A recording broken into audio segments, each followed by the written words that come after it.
Morning to all of you. Rameshwar tutorial में आपका स्वागत है।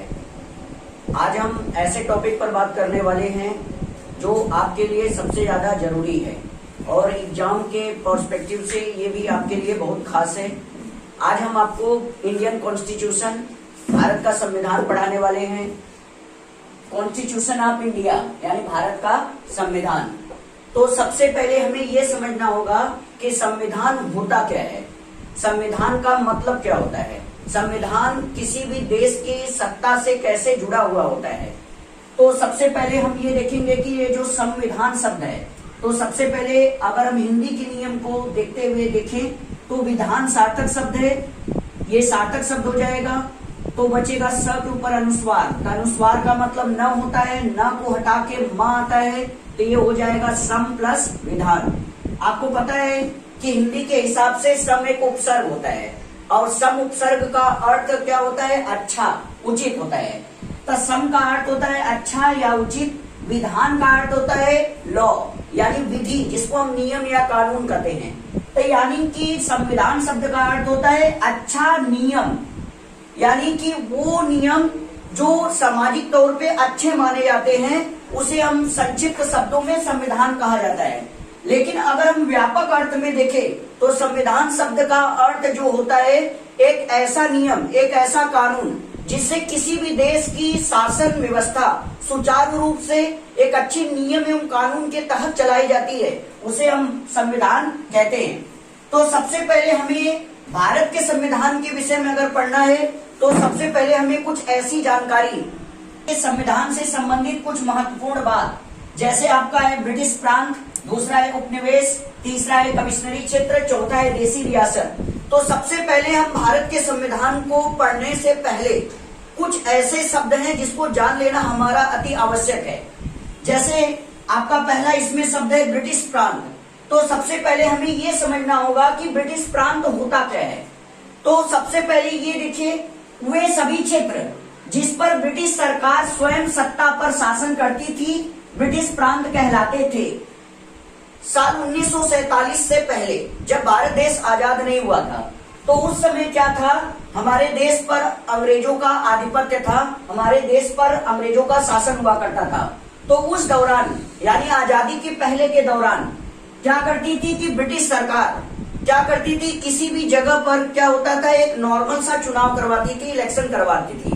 और उस जगह पर जब चुनाव संपन्न करा लिया जाता था तो ब्रिटिश सरकार क्या करती थी, वहां पर अपने किसी भी व्यक्ति को जो उसी के देश का नागरिक हो उसको वहां का शासक बना दिया करती थी, जिसको हम क्या कहते हैं, ब्रिटिश प्रांत के नाम से जानते हैं। जैसे देखिए उस तत्कालीन समय में मद्रास प्रांत, जिसका वर्तमान नाम अब चेन्नई रखा गया है, और उस दौरान कलकत्ता प्रांत हुआ करता था। ऐसे और भी प्रांत हुआ करते थे, लेकिन उसमें मेन जो प्रमुख था आपका मद्रास प्रांत और कलकत्ता प्रांत था। तो सबसे अब इन प्रांत को बहुत ही खास माना जाता था ब्रिटिश प्रांत के हिसाब से। यहाँ पे ब्रिटिश प्रांत या ब्रिटिश सरकार जो होती थी वो यहाँ पे चुनाव करवा, तो वहां पर चुनाव करवा करके अपने किसी भी ब्रिटिश नागरिक को ही वहां का शासक बना दिया करते थे। तो उसे हम ब्रिटिश प्रांत के नाम से जानते थे। अब देखिए दूसरा आपका टर्म है उपनिवेश। उपनिवेश शब्द क्या होता है, जब भी कोई एक देश किसी दूसरे देश पर कब्जा करके वहां पर अपना शासन स्थापित कर ले तो उसे उस देश का उपनिवेश कहा जाता है। ये उपनिवेश शब्द दरअसल बहुत ही व्यापक शब्द है। ये उपनिवेश शब्द किसी एक देश के संदर्भ में नहीं होता है।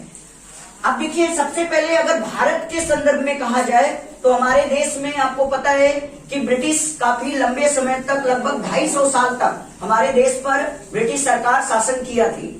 तो उस दौरान आपने देखा था कि ब्रिटिश भारत जो देश था वो ब्रिटेन का गुलाम था, तो इसलिए हम भारत देश को ब्रिटेन का उपनिवेश मानते थे। तो भारत में कुछ ऐसे प्रांत थे जो कि ब्रिटिश सरकार का उपनिवेश कहलाते थे, जैसे यनम, माने, कारकल, पांडिचेरी। अब देखिए वर्तमान समय में पांडिचेरी का नाम बदलकर पुडुचेरी कर दिया गया है। ये सारे हिस्से फ्रांसीसी उपनिवेश थे। अब इनको फ्रांसीसी उपनिवेश क्यों कहा जाता है, क्योंकि आपको पता है कि हमारे देश में, ठीक है, ब्रिटिश उपनिवेश से पहले आपको पता था हमारे देश में डच आए, जो कि हॉलैंड के नागरिक थे। इसके बाद आपको पता है कि पुर्तगाली आए, पुर्तगाली के बाद फ्रेंच आए यानी जो फ्रांस के थे, और इसके बाद आपको पता है ब्रिटिश आए जो कि ब्रिटेन के थे। तो हमारे देश पर डच, पुर्तगाली, फ्रेंच, ब्रिटिश, ये 4 देशों का हमारे देश पे कब्जा था। तो सबसे पहले हमें यहाँ पे ये देखना होगा कि यनम, माहे, कारकल, पांडिचेरी, ये सब फ्रांसीसी उपनिवेश थे। और आपको पता है गोवा जो था वो पुर्तगाल का उपनिवेश था। तो उपनिवेश जो टर्म है ये काफी व्यापक है। ये केवल भारत के संदर्भ में नहीं बल्कि विश्व के संदर्भ में भी अगर देखा जाए तो ब्रिटेन दुनिया का एकमात्र ऐसा देश था जो कि अमेरिका और लगभग पोलैंड, ऐसे कई देश हैं जिसको अपना उसने गुलाम बना करके रखा था। तो आज दुनिया का सबसे शक्तिशाली देश अमेरिका भी कभी जो है ब्रिटेन का उपनिवेश हुआ करता था। तो आपको अब उपनिवेश शब्द समझ में आ गया होगा। अब हम आगे जो है आप इसका स्क्रीनशॉट ले लीजिए, आगे हम फिर आते हैं क्लास में। आइए अगला देखते हैं कमिश्नरी क्षेत्र। तो सबसे पहले हमें ये जानना होगा यहाँ पर कि कमिश्नरी क्षेत्र दरअसल होता क्या है। कमिश्नरी क्षेत्र को आज के समय में जब भारत देश आजाद हो गया है, वर्तमान समय में कमिश्नरी क्षेत्र को हम केंद्र शासित प्रदेश या संघ राज्य क्षेत्र या संघ शासित प्रदेश के नाम से जानते हैं। केंद्र शासित प्रदेश को अंग्रेजी में यूनियन टेरिटरी कहा जाता है। यूनियन का पहला अक्षर यू, टेरिटरी का पहला अक्षर टी, इसलिए केंद्र शासित प्रदेश को यूटी के नाम से जाना जाता है। तो आज के समय में हम कमिश्नरी क्षेत्र को केंद्र शासित प्रदेश के नाम से जानते हैं, लेकिन आजादी के पहले के भारत में इस केंद्र शासित प्रदेश को कमिश्नरी क्षेत्र के नाम से जाना जाता था। तो आइए हम देख लेते हैं कि कमिश्नरी क्षेत्र होता क्या है। वे सारे क्षेत्र जिस पर ब्रिटिश सरकार का कोई एक प्रतिनिधि, जिसको हम वर्तमान समय में भारत का राज्यपाल यानी गवर्नर और उपराज्यपाल यानी लेफ्टिनेंट गवर्नर एलजी के नाम से जानते हैं, इस पद की हैसियत वाला कोई भी व्यक्ति शासन करता था तो उसको हम कमिश्नरी क्षेत्र कहते थे। देखिए उस समय आजादी के पहले के भारत में उस समय कुल 4 प्रकार के कमिश्नरी क्षेत्र हुआ करते थे भारत में। पहला आपका था दिल्ली कमिश्नरी क्षेत्र, दूसरा था कुर्ग कमिश्नरी क्षेत्र जो कि अब कर्नाटक राज्य में पड़ता है, कर्नाटक राज्य का हिस्सा है। और तीसरा आपका जैसलमेर मारवाड़ था, और चौथा था आपका बलोचिस्तान। आपने बलोचिस्तान का नाम सुना होगा, जहां पर हमेशा कोई न कोई पाकिस्तान सरकार के खिलाफ कोई न कोई सांप्रदायिक दंगा हुआ करता है। तो बलूचिस्तान इस समय वर्तमान पाकिस्तान का हिस्सा है। तो आपका कुल यही 4 दिल्ली, कुर्ग, जैसलमेर, मारवाड़ और बलूचिस्तान, ये कुल 4 प्रकार के आपके जो है कमिश्नरी क्षेत्र ब्रिटिश भारत में हुआ करता था। आपको यहाँ पर एक शब्द आया है ब्रिटिश भारत, इसके बारे में भी हम आपको बता दें। आजादी के पहले का भारत जब ब्रिटेन का गुलाम था तो उस दौरान हम लोग भारत को क्या कहते थे, ब्रिटिश भारत कहते थे। तो आप क्या करिए, सबसे पहले इसका आप स्क्रीनशॉट ले लीजिए। चलिए आगे देखते हैं देसी रियासत। अब देखिए देसी रियासत क्या होती है। ब्रिटिश भारत के वे सभी क्षेत्र जिस पर ब्रिटिश सरकार के विश्वास पात्र राजा महाराजा शासन किया करते थे, देसी रियासत कहलाती थी। अब देखिए यहाँ पर एक शब्द है, अभी मैंने कुछ समय पहले आपको बताया था, एक बार फिर से रिपीट कर दे रहा हूं। ब्रिटिश भारत क्या होता है, आजादी के पहले का भारत जब ब्रिटिश सरकार का गुलाम हुआ करता था उसे हम ब्रिटिश भारत के नाम से जानते हैं। तो इसका मतलब ये है कि देसी रियासत क्या होती थी, देसी रियासत पर ब्रिटिश सरकार के जो विश्वास पात्र लोग हुआ करते थे वही उस जगह पर सत्ता करते थे, शासन करते थे, उसे हम देसी रियासत कहते हैं। अब देखिए हमारे देश में कुल छोटी बड़ी रियासतें मिलाकर के लगभग 563 देसी रियासतें उस समय हमारे देश में थी। उसमें से देखिए कुछ रियासतों का आकार बहुत बड़ा था, जिनका क्षेत्रफल बहुत अधिक था। उसमें से कुछ रियासत आपकी थी जैसे कश्मीर रियासत, हैदराबाद रियासत, जूनागढ़ रियासत। इन रियासतों का क्षेत्रफल बहुत बड़ा हुआ करता था, लगभग आप कह सकते थे कि 1 या 2 राज्य इसमें आ जाते थे वर्तमान समय के। लेकिन देखिए वहीं पर कुछ ऐसी देसी रियासतें थी जिनका क्षेत्रफल बहुत छोटा था, वहां की जनसंख्या बहुत कम थी। आप कह सकते थे कुछ देसी रियासतें इतनी छोटी थी कि जिनका आकार एक छोटे से गांव के बराबर था। जैसे देखिए चंद्रनगर रियासत, विराटपुर रियासत, इन रियासतों का आकार और क्षेत्रफल काफी छोटे हुआ करते थे। तो देशी रियासत, आप मान सकते हैं कि देशी रियासतों का हमारे देश में बहुत बड़ा रोल था। अब देखिए, उसमें से जो आपका कश्मीर रियासत है, उसमें आज के वर्तमान समय का जम्मू कश्मीर, लद्दाख वाले क्षेत्र शामिल हुआ करते थे। आपका जो हैदराबाद रियासत थी, उस आज के समय का तेलंगाना, आंध्र प्रदेश उसमें शामिल हुआ करता था। और जूनागढ़ रियासत में आपका आज के समय का गुजरात और महाराष्ट्र का कुछ हिस्सा और कुछ हिस्सा कर्नाटक का शामिल हुआ करता था। तो आप इसका स्क्रीनशॉट ले लीजिए। चलिए आगे देखते हैं, संविधान निर्माण का सुझाव। तो हमारे देश में संविधान किसी एक व्यक्ति के द्वारा दिया गया नहीं था। संविधान के निर्माण में एक नहीं बल्कि कई लोगों का आपसी सहयोग था। उसमें से देखिए, संविधान निर्माण का जो सुझाव था वो सबसे पहले 3 व्यक्तियों के द्वारा दिया गया था। सबसे पहले वर्ष 1922 में महात्मा गांधी ने सबसे पहले भारत के संविधान निर्माण की बात कही।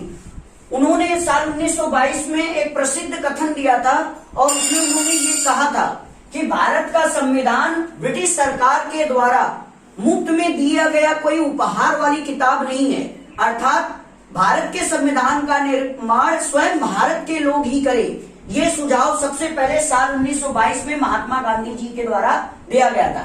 इसके बाद वर्ष 1924 में पंडित जवाहरलाल नेहरू के पिताजी, जो पेशे से वकील थे, पंडित मोतीलाल नेहरू ने संविधान निर्माण की बात कही और उन्होंने सबसे पहले ये सुझाव दिया कि भारत के संविधान निर्माण एक संविधान सभा के द्वारा किया जाना चाहिए। और ये क्वेश्चन परीक्षाओं में कई बार पूछा जाता है कि सर्वप्रथम संविधान निर्माण की बात संविधान सभा के द्वारा किसने कही थी? तो पंडित मोतीलाल नेहरू जी ने कही थी कि संविधान का निर्माण एक संविधान सभा के द्वारा किया जाएगा। अब देखिए, संविधान निर्माण की तीसरा सुझाव था, वो वर्ष 1938 में पंडित जवाहरलाल नेहरू के द्वारा दिया गया था, जिसमें पंडित जवाहरलाल नेहरू ने कहा था कि भारत के संविधान का निर्माण वयस्क मताधिकार के आधार पर होगा। वयस्क मताधिकार का मतलब 18 वर्ष की आयु के आधार पर होगा, यानी संविधान निर्माण का काम वयस्क मताधिकार यानी 18 वर्ष की आयु वाले लड़के करेंगे और भारत के संविधान का निर्माण स्वयं भारतीय लोगों के द्वारा ही किया जाएगा। आप इसका स्क्रीनशॉट ले लीजिए।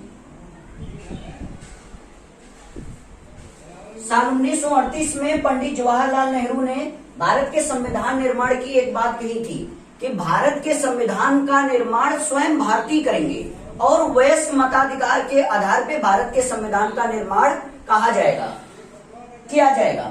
लेकिन देखिए हुआ क्या, उस दौरान अंग्रेज सरकार ये चाहते थे कि कम से कम 40% हिस्सेदारी संविधान निर्माण में अंग्रेजों की भी होनी चाहिए। यानी उनका ये मानना था कि 100 में से 40% सदस्य ब्रिटिश सरकार के होने चाहिए और 60% सदस्य जो होना चाहिए वो भारत के होने चाहिए।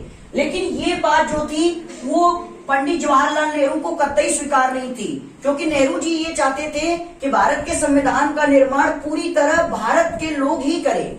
लेकिन देखिए, उसी समय साल 1939 से साल 1945 के बीच में, साल 1939 में सेकेंड वर्ल्ड वार यानी द्वितीय विश्व युद्ध चालू हो गया था और ब्रिटिश सरकार की ये मजबूरी थी कि वो भारत के नेताओं की सहानुभूति प्राप्त कर लें, क्योंकि साल 1939 में जब सेकेंड वर्ल्ड वार द्वितीय विश्व युद्ध चालू हुआ तो उस समय भारत के सैनिक उस समय इंग्लैंड के लिए लड़ने के लिए गए थे और उस समय अंग्रेज सरकार सहानुभूति प्राप्त करने के लिए भारत के लोगों की भारत के नेताओं का साथ दिया उन्होंने। उस दौरान देखिए 1 साल तक युद्ध चला और 1 साल के बाद अगस्त प्रस्ताव पारित किया गया ब्रिटिश की संसद में। अगस्त प्रस्ताव साल 1940 में पारित किया गया और उसमें एक बात लिखी गई कि संविधान निर्माण जो होगा उसका आधार सांप्रदायिकता के आधार पे होगा। यानी उनका ये मानना था कि जिन क्षेत्रों में सबसे अधिक हिंदू कम्युनिटी रहती है वहां पर हिंदू नेता चुना जाएगा, यानी कि संविधान सभा का जो निर्माण होगा उसकी सदस्यता हिंदू नेता करेगा। और जिन क्षेत्रों में मुस्लिम कम्युनिटी अधिक रहती है वहां पर मुसलमान नेता चुना जाएगा और जिन क्षेत्रों में सिख अधिक हैं या ईसाई अधिक हैं, जैन बौद्ध पारसी अधिक हैं, वहां का नेता उस जाति और धर्म के आधार पे चुना जाएगा। लेकिन देखिए ये बात जो थी वो पंडित जवाहरलाल नेहरू को सर्वमान्य नहीं थी, इसलिए उन्होंने इसको अस्वीकार कर दिया। अब इसका स्क्रीनशॉट ले लीजिए। आज तक बस यहीं तक आज एक इंट्रोडक्टरी क्लास थी संविधान के विषय में, तो कल से इसके आगे स्टार्ट किया जाएगा। तब तक के लिए आपको धन्यवाद।